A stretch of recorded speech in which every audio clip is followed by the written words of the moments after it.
Elle envoie un dernier message à sa mère, je vais me baigner, et 2 heures plus tard, elle est retrouvée morte, et personne ne sait ce qu'il s'est passé.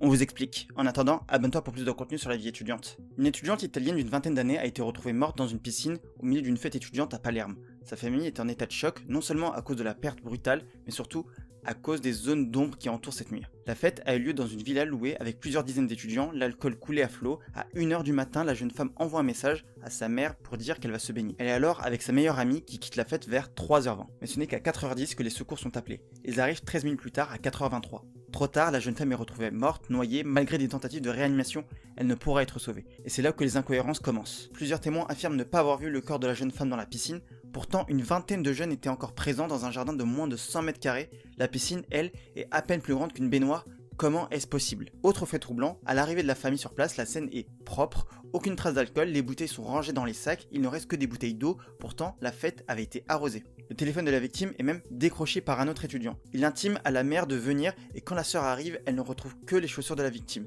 Ces vêtements, quant à eux, ont disparu. Le plus glaçant, la musique tournait encore, certains étudiants étaient encore trempés et un étudiant blessé à la main est amené au poste. Il dit s'être blessé en frappant un mur sous le choc, son ADN va être comparé aux traces de sang retrouvées.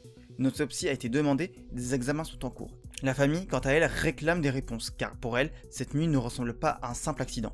Et vous, qu'en pensez-vous? Dites-le nous en commentaire et abonnez-vous pour plus d'actu étudiante.